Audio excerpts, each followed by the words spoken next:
नमस्कार, आप देख रहे हैं क्रांति खबर। देखिए, इस वक्त बड़ी खबर है, बता रहा हूं। जब से मनोज झा जो उन्होंने एक बयान दिया है ठाकुर को लेकर, उसके बाद से आनंद मोहन जो एक हफ्ते बाद उनका भी बयान आता है कि ऐसे अगर सांसद बयान दे रहे थे तो मैं उनका राख लगाकर जीभ खींच लेता। ये न्यूज चैनल पे भी लगातार ट्रेंड कर रहा है जब से आनंद मोहन का बयान आया है।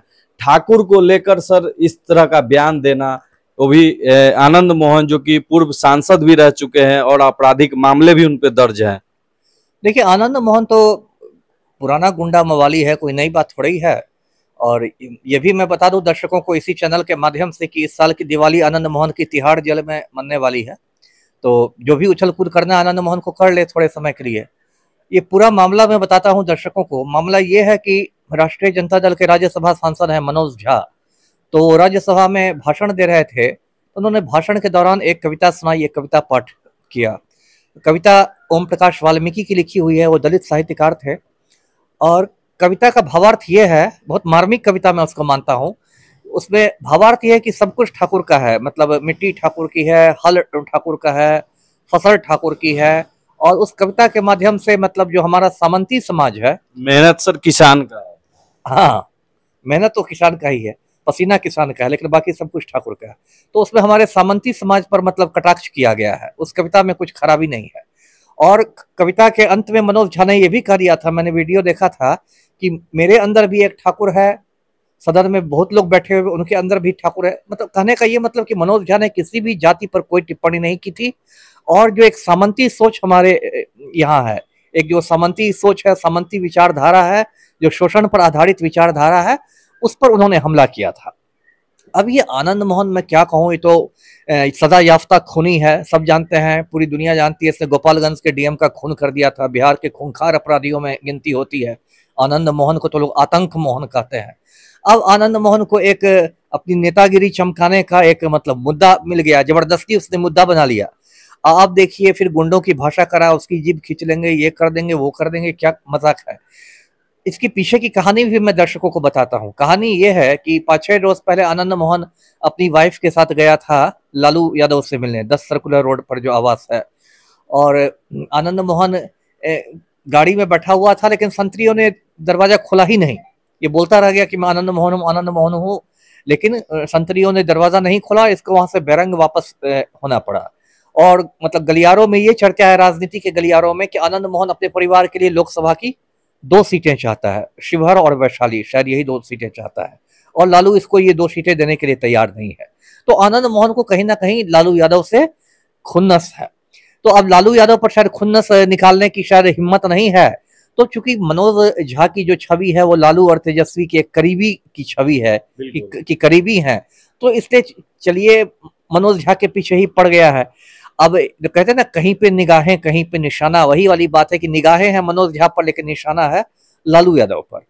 तो इससे देखिए, लेकिन सर सबसे बड़ा सवाल ये है कि इस युग में, जहां पहले के जमाने में ठाकुर होते थे, जमींदार होते थे, लेकिन इस जमाने में कविता को सुनाना, इस जमाने में तो ऐसा कुछ है नहीं कि ठाकुर हैं। अब तो सब लोग बराबर हैं, सब लोग एक बराबर चल रहे हैं। नहीं, सही बात है कि पहले की तुलना में, यदि आप 100 साल पहले की बात करें तो उसकी तुलना में अब सामंतवाद बहुत ढीला पड़ा है पहले की तुलना में। और मतलब दलितों में भी बहुत चेतना आई है, और शिक्षा भी आई है, चेतना भी आई है। और पहले की तुलना में अब जो समाज है उसमें कम शोषण है। लेकिन ये भी नहीं कहा सकता कि शोषण जो है बिल्कुल जीरो हो गया और समाज जो है बिल्कुल आदर्श हो गया है। गांव देहातों में अभी भी खराब स्थिति है। शहरों में काफी हद तक स्थिति बदली है, लेकिन गांव देहातों में अभी भी मतलब उसी तरह के का शोषण वाला समाज बना हुआ है। और एक और दिलचस्प बात मैं बताता हूं, क्योंकि बार बार इसमें ठाकुर शब्द का जिक्र आ रहा है, कि बिहार के संदर्भ में तो आप देखिएगा तो यहाँ नाई समाज के लोग भी ठाकुर सरनेम लगाते हैं। जैसे बिहार के मुख्यमंत्री हुआ करते थे कर्पूरी ठाकुर, तो वो कोई राजपूत नहीं थे, नाई समाज से आते थे, लेकिन कर्पूरी ठाकुर थे। या भोजपुरी के बहुत बड़े कवि थे भिखारी ठाकुर, वो भी राजपूत नहीं थे, लेकिन ठाकुर लगाते थे। तो 1 मिनट के लिए अगर हम मान ले कि ठीक है ठाकुरों पर कुछ बुरी बात कह दी गई, तो नाई समाज तो चुप है, वो तो नहीं हल्ला कर रहा है ना। तो ये आनंद मोहन एंड कंपनी को क्यों मिर्ची लग गई है कि जीभ काट लेंगे, ये कर लेंगे, वो कर लेंगे। देखिए, लोग बात का बतंगड़ बनाना चाह रहे हैं। जीभ तो सर एक हद तक जीभ का बात आया, उसके बाद भी एक बयान देना न्यूज चैनल पे कि अगर हम उस सांसद में होते तो हम हत्या कर देते। बताइए, ये सब बात पर तो मतलब मैं क्या कहूँ, है ना। और इनके जो मतलब जो चेले चमचे लोग हैं वो कहते हैं कि नहीं, कृष्णैया हत्याकांड में तो इनको निर्दोष फंसा दिया गया था। अरे ये तो ऐसा बेशरम आदमी है कि अब कि एक हत्याकांड में उम्र काट काट काट के निकला है, अभी दोबारा जेल जाने की भी संभावना है और तब भी हत्या करने की बात कर रहा है। मतलब कहते ना कि कुत्ते की दुम टेढ़ी की टेढ़ी रहती है, तो ये तो मतलब हमारे समाज पे, हमारे जाति पे अगर कोई कुछ टिप्पणी करेगा तो उसका हम वहां भी हत्या कर दें। अरे देखिए ये सब क्या है, इतने बहादुर हैं, इतने मतलब बहादुर आदमी है, तो चीन ने कब्जा कर लिया है गलवान घाटी पर, वहां जाके चीनी सैनिकों से युद्ध करें, इतना यदि इनका खून खौल रहा है तो, है ना। इतने जांबाज आदमी हैं यदि आनंद मोहन, तो वहां पर चीन के की सीमा पर जाके लड़े चीनी फौजियों से, तो वहां तो लड़ने की हिम्मत नहीं है, तो यहाँ पर ये डायलॉग मार रहे हैं और क्या कर रहे हैं। साथ ही सर उनके लड़का जो है वो भी आरजेडी से विधायक हैं, और आरजेडी के ही मनोज झा उनके बातों को वो कटाक्ष करते हुए कह रहे हैं कि ये ठीक नहीं है, मनोज झा का गलत बयान है। देखिए जो लालू का जो बयान आया है उससे तो लगता है कि अब चेतन आनंद पर भी हो सकता है कुछ कार्रवाई हो जाए, अनुशासनहीनता वाली कुछ कार्रवाई हो जाए, क्योंकि लालू जो पार्टी के राष्ट्रीय अध्यक्ष हैं उनकी बात से तो ऐसा लग रहा है कि वो चेतन आनंद के बयान से कोई बहुत खुश नहीं है। ऐसे भी आप यदि पार्टी अनुशासन की दृष्टि से देखें तो आप खुद समझिए, आपको अपनी ही पार्टी के यदि किसी सांसद से शिकायत है तो आपको पार्टी के अंदर के प्लेटफॉर्म पर उस मुद्दे को रखना चाहिए था, ना कि उस मुद्दे को सार्वजनिक करना चाहिए था, ना कि उस झगड़े को, यदि आपका पारिवारिक झगड़ा है, पार्टी के अंदर का झगड़ा है, तो पार्टी के अंदर ही ना उसको सल्टाना था कि आप उसको सार्वजनिक मंच पर ले आए कि आपकी पार्टी की भी किरकिरी हो रही है।